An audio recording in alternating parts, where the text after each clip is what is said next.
The Dogs, in association with the British Greyhound Racing Board. Well, almost 200 dogs set out on the road to classic glory in the William Hill Derby at Wimbledon just under a fortnight ago. We're down to the last 48, 8 heats, and we'll take an in-depth look at all 8 in this week's The Dogs.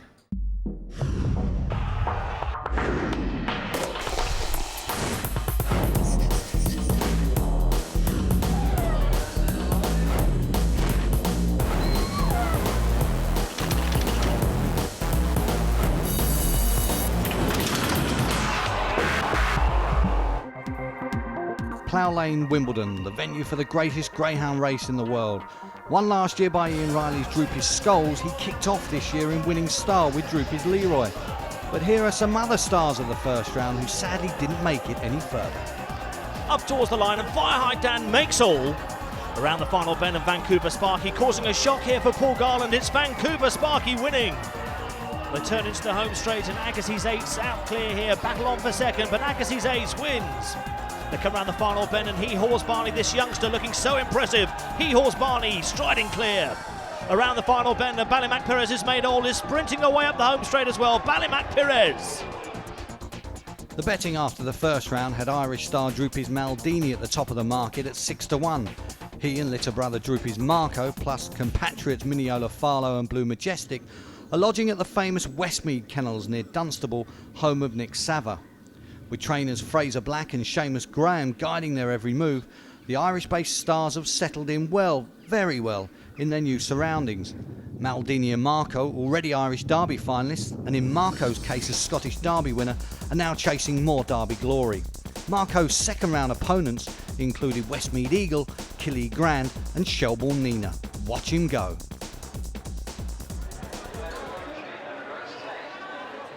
And they're off and running for Heat 16 as they race up towards the first bend. A good start from Killy Grand on the inside, already 2 lengths clear from Marina's Darky in 3. Rushing up now after an average start, it's Droopy's Marco. So head down the far side, and at the moment it's still Killy Grand. Droopy's Marco though takes over as they enter the third bend. Great middle pace from Marco. He's out clear now by 3.5 lengths from Killy Grand, beginning to paddle. In behind comes Marina's Darky and Westmead Eagle as they come off the final turn. It's Droopy's Marco for Fraser Black, winning impressively here. Back in second, Westmead Eagle, Killy Grand third.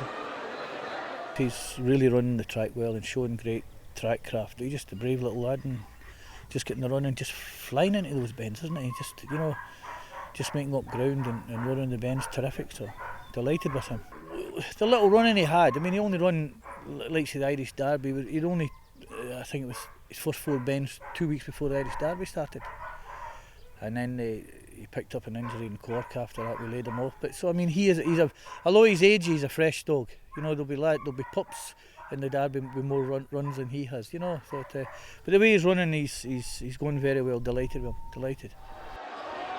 Marco's brother Droopy's Maldini was the more fancied of the Fraser duo at the start of the competition, and he was mighty impressive in his first round heat when slamming Canny Journey by 6 lengths in a flying 28.49.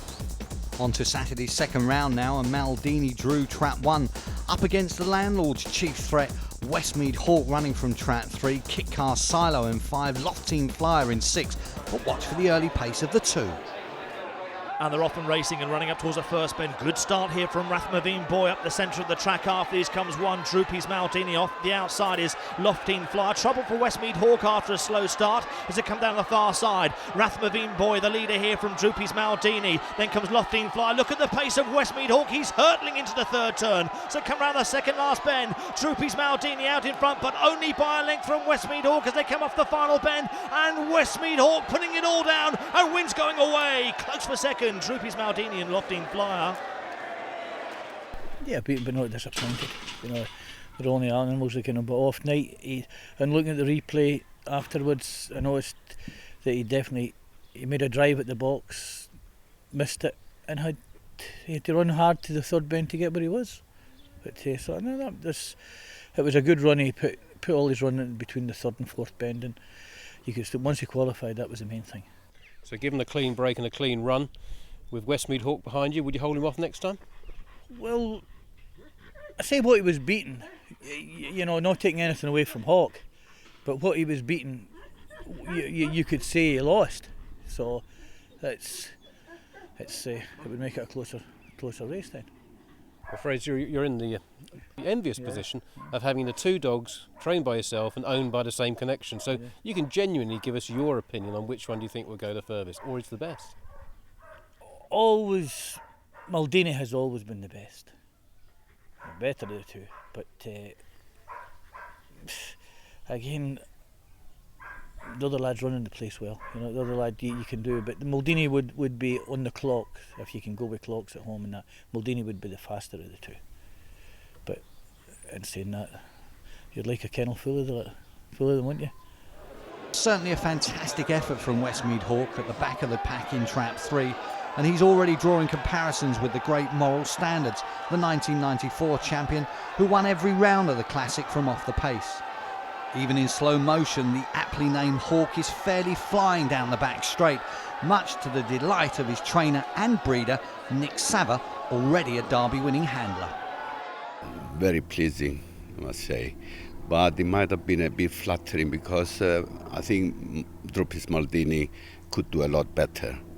So, but it was still very exciting to see him come from last to first. An unusual preparation really for a Derby contender. You stepped the dog up over the 6 bends. I did because it's an easy course, more, and it's basically 5 bends. And the pickup is pretty short, so I didn't think it would take too much out of him. But he's still quite a young dog, isn't he? Yes, he's just turned 2. And we sent him to Hall Green to learn, you know, to start, and he did everything right there. Very easy dog to train. Nice temperament, 100% honest, and he doesn't know how to run a bad race. Well, hopefully it goes a long way, like, you know, you can't predict one race from the other. But he obviously needs a little bit of luck in running. What do you think's his best draw? He seems to have adapted. I think he ran from inside, middle or wide, because his style of running is such that he has to come from behind anyway, and it very likely would suit him, you know, and being behind rather than being amongst them at the first bend. So the trap draw won't make any difference to him, I don't think. He does seem to be a very intelligent dog for one so young. Yes, his father was the same. They learn as with experience, you know, and they stay out of trouble and switch on the gears when they have to, when they can. Well, his brother Westmead Eagle's got a little bit more early pace than Hawk. He ran a good race as well in the second round. Yes, very, very pleasing, considering he was in the middle, you know, he had a bit of a hassle on the run-up, but he's also very, very honest and gives his best every time. Slightly different style of running, but he also gives his best every time. You've had plenty of experience in greyhound racing, of course, Nick. Your first Derby finalist back in 1982, so you know what it takes to win a Derby. Do you think you've got it here? I didn't think so in the beginning. The owners wanted them in, you know. I thought they were more of stayers than Derby dogs, but obviously they proved that they can cope with the 4 bend dogs well enough, so we're hopeful we'll go a bit further. This is currently one of the most famous paws in greyhound racing. It belongs to Miniola Farlow, who had to have 5 stitches inserted after he suffered a cut in the first round here when he beat Belle Devotion in 28.95. Injury concerns might have led to him drifting in the betting before his second round heat, but not for the first time in this year's Derby. The punters got it wrong, preferring Blonde Boss in trap 1. And we're off and running and racing up towards the first bend, and already Miniola Farlow looking for the rails, bumps into Debreen as they race up towards the turn then. It's Miniola Farlow from Blonde Boss. Trouble there for some of them. 6 Minchell Marvel didn't get a clear run. Oh, Solid Money had to check off the second bend. Down the far side, it's Miniola Farlow leading here by 3.5 lengths from Blonde Boss. A further 5 lengths back to Ninja Blue in third. So come racing round the final turn. It's the Irish again. It's Seamus Graham. It's Miniola Farlow latching onto the bunny, still clear from Blonde Boss in second place. Ninja Blue crossing the line in third. Cushion his foot, and there was a big worry all the week, and it bled a bit after the race again last night, but it's a bit swollen and we're stupid now today, and we'll hope that he'll be okay by maybe Tuesday or Wednesday. It should be well improved by then. He's a very courageous dog, and when the hare's in front of him, he doesn't be thinking of cuts. He was probably a fierce unlucky dog last year.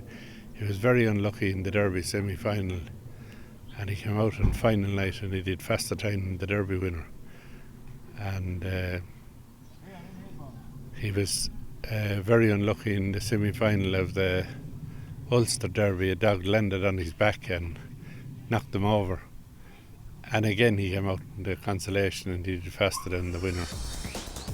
Graham's other representative, Blue Majestic, not disgraced when second to Corey King in the first round, now took on He Haws Barney, among others, in his second round heat, and was punted in the offices to win. He didn't let his backers down. And they're off and running and racing up towards the first bend. A good break from Bob's Memory and also Blue Majestic. After these comes He Haws Barney on the outside. It's 5. Smooth Martin, there's trouble there. He Haws Barney's been shuffled right to the back of the pack, heading down the far side. And it's 3. Blue Majestic for Seamus Graham, stretching the lead to 5 lengths as they reach the third turn. After these comes 2. Bob's Memory, not too fluent there. Junior Mechanic running on. And then comes Senehil Lagathi as they come up the home straight. It's Blue Majestic winning in splendid isolation. Junior Mechanic running on for second. Senehil Lagathi third. Blue Majestic, well, not many of the English fans knew much about him before he came over. Well, they got injured, both of them, in February, and it was a struggle to get them ready for the Easter Cup. I wasn't going to run Blue Majestic at all, but the racing manager asked me for him as a reserve. And of course, when he got him down as a reserve, he called him in, and he amazed me. He came out and he won the first 2 rounds and got into the final and ran a great dog in the final. And that's the last race he had before he came over. He's a home-produced runner like Nick's, which makes it all the better for us. You know, we love to bring them from the cradle to the track. After the break, we'll hear from another Irish trainer, Owen McKenna, plus see how the English challenge, led by Robbie De Niro, is getting on.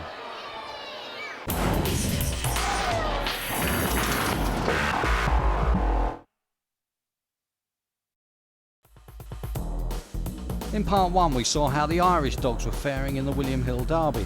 But what of the home train runners, now led by this chap, Robbie De Niro? He was beaten by Vancouver Sparky and Carlgrove Flight in the first round, but took on the Hove Raider once again in the second round. Of course, Charlie Lister's dog was also protecting a 100% race record from Trap 3. Would it be 10 from 10 in the white jacket? And they're off and running and racing up towards the first bend. Good start from Slick Kid here in 4. Here comes Robbie De Niro rushing up. On the outside is Carlgrove Flight, and not getting a good run there was 5 Anvil Dasher, and badly balked off the second turn. Robbie De Niro on the bunny, 5 lengths to the good now over 4. Slick Kid in second. There's 2.5 lengths back to Carlgrove Flight, moving into a clear third ahead of Blonde Thunder, who checked into the third bend. They come around the final turn. It's Robbie De Niro on the bunny, out clear. Is going to win easily in the end for Charlie Lister. Robbie De Niro wins. Slick Kid second, Carlgrove Flight third. Yeah, I mean, there's only 1 or 2 people knocked him actually, like in the last performance, so we didn't knock too, but he was really like, you know, this is the Rob Nero we know. We've got every faith in the dog. Brilliant early pace, didn't come out as well. I'm a firm believer he didn't come out the straight, out the curves, honestly. Come out the straight traps, the straight leads, and he's phenomenal out the leads, but the curves, he seems to just I mean, realistically, on the form book, I mean, he should go a heck of a long way, shouldn't he, in the competition? Hopefully does. Yeah, it's just like a magical mystery tour for us at the moment. Like, you know, we bet the dog, as you know, and we took the hierarchy of the greyhound world, and we're trying to find our fate really. Like, but it's a thing we're enjoying, but it's a bit worrying at the moment. Like, things are worrying. Like the bigger they are, the full seem to think. Like, you know, and this profile he's got now, it's some of it's good, but some of it's bad. You know, it takes his tail worries. One of Charlie Lister's other main hopes for Classic Glory is Gold Collar champion Baton, who raced from red against last year's Derby second Big Freeze in the second round and fast finishing Hot Rocks. Off we go and racing up towards the first bend. Good bright start here from Baton up the centre of the track though. Leads from racing into second. Big Freeze around the outside but slightly crowded at that point. 3 Jefferson a clear second as they head down the far side. Baton, Jefferson, Big Freeze. After these comes Hot Rocks in 2. They head down towards the third turn. Baton leading by a good 4 lengths. Hot Rocks muscles his way through onto the inside rail at the third bend and is off in chase on Baton. Baton by 4 lengths then from Hot Rocks in second. Then comes Big Freeze. It's Baton, Hot Rocks, Big Freeze. Mick Pusey, having lost Fire Height Down, is now pinning his hopes on Siesta Frisbee in this year's Derby. He faced a tough second round heat up against the likes of Belle Devotion, Student Pass and Tom's View.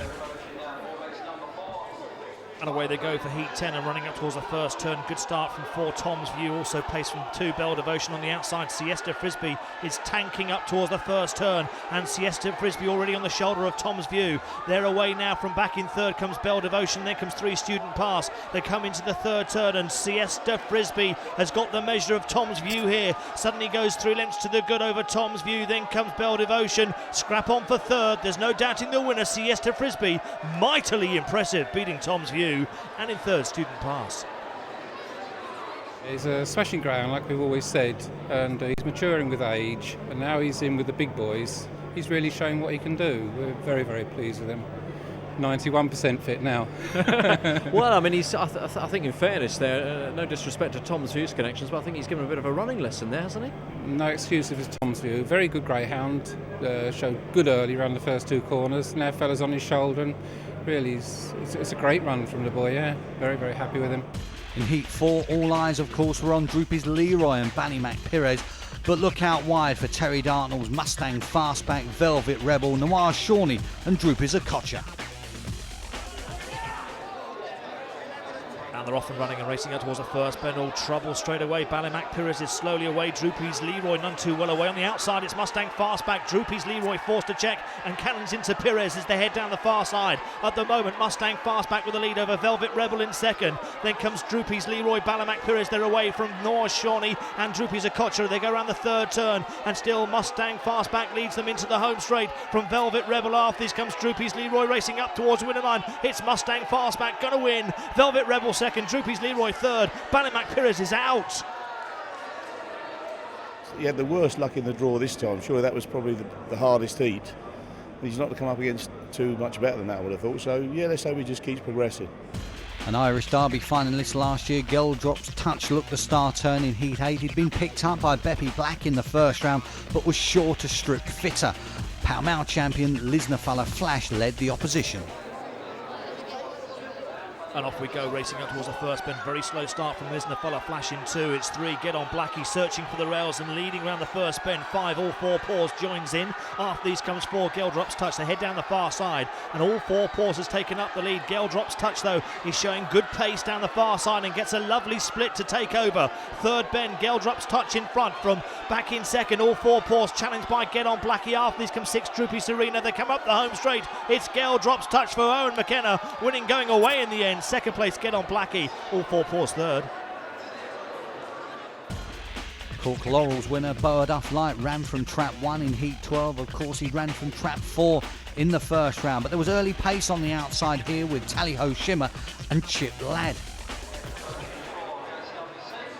were running for Heat 12 and a little bit skew if at the start. Kumla Gain Royal in 3, up towards the bend. No, it's 6. Chip Ladd with that customary early pace, leading as 5 cuts the bend. Tally Ho Shimmer up into 2nd. Then comes 1, Boada Flight, just held up slightly. Then comes 2, Canny Journey. So head down the far side, and Chip Ladd with the call by 3.5 lengths over Boada Flight as they go around the penultimate turn. A rough ride. Tally Ho Shimmer and 2, Canny Journey get involved as they come around the final turn. Still in front, Chip Ladd, but here come the cavalry headed by Boada Flight. Here comes Canny Journey. Boada Flight just from Canny Journey. Chip Ladd 3rd. Struggled, but he got there in the end. Trap 1, I don't think it's the best box here, but like, you know, he didn't come away tonight and ran well to win, but you know, qualifying is the name of the game at this stage, so happy to be there. When you say not the best box, for this dog in particular, you mean? Well, he don't mind one in some tracks, but like he just can't seem to come out of it here. None of my dogs trapped actually this round, but they've all run well to qualify what has qualified. But it seems to be a bit of a disadvantage, Trap 1 here, so.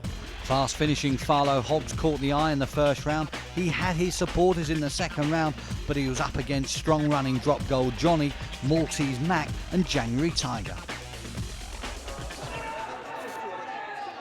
And the racing are running up towards the first bend. A good start up the centre of the track for Maltese Mac, out in front from 4, Torneroy Title. After these comes January Tiger around the outside, slightly held up around the turn. Then comes Drop Gold Johnny, who's just slightly crowded off the second turn. Heading down the far side, and Maltese Mac goes on then from Torneroy Title. Here comes January Tiger, looking threatening into the third bend, but held up again. Drop Gold Johnny in the congestion as well. Then come 5, Trippies Verdi. They come around the final bend. Maltese Mac is beginning to flag. Here comes January Tiger, and Drop Gold Johnny's mighty close, perhaps January Tiger. Well, the dog, I thought he trapped well, but I don't know what happened, to be honest, because I couldn't see it from there. I thought he stumbled a bit, but when he went to the first bend, I was really worried, and then he went on the inside at a third bend, so and he had to check a bit, but he pushed his way through, and of the last bend he finished really, really strong. Well, Saturday's third round is just unmissable. The big hitters in Heat 1, Droopy's Leroy, the blistering early pace of Ningbo Jack, and last year's Derby second, Big Freeze. Heat 2, and can Tom's View pick up the winning thread? What about Westmead Eagle trying to emulate his brother Westmead Hawk? And perhaps another big surprise in Our Ocean. Heat 3 features a rematch between Chip Ladd and Canny Journey, just touched off on Saturday by Boada Flight. The other players here, Hot Rocks and Velvet Rebel. Oh, it's Shelbourne Parker, Wimbledon, Boada Flight, Droopy's Maldini, Mineola Farlow and Geldrup's Touch for the Irish. Something's got to give. In the mix is Carlgrove Flight. Heat 5 is an Irish free zone, but there are 4 second round winners here, led by Robbie De Niro and Siesta Frisbee. The two big guns in Heat 6, Westmead Hawk and Droopy's Marco, do battle. The early pace though on the inside. Charlie Lister must be cursing his luck. Killy Grand and Baton together. Seamus Graham's Blue Majestic will try to build on an impressive second round performance in Heat 7. He's up against that flying youngster Ninja Blue, as well as Blonde Boss and Drop Gold Johnny. Just one railer in Heat 8, that's Romeo Paddy. Game, that's certainly the case with him. Corey King's got plenty of early pace, but where will Locked In Flyer go from 2? Apart from the William Hill Derby this weekend, there's plenty of top quality racing around the country. There's opens at Milton Keynes, Reading and Walthamstow on Thursday. Friday opens at Henlow, Nottingham, Romford, Sunderland and Swindon. Saturday sees the semi-finals of the Peterborough Cesarewitch over 605 metres, and a busy Father's Day with opens planned at Bellevue, Coventry, Rye House and Sittingbourne, where the highlight is the Redec Limited Silver Salver final over 265 metres.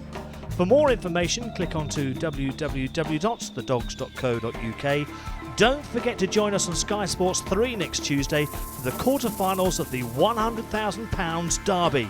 It's going to be a cracker.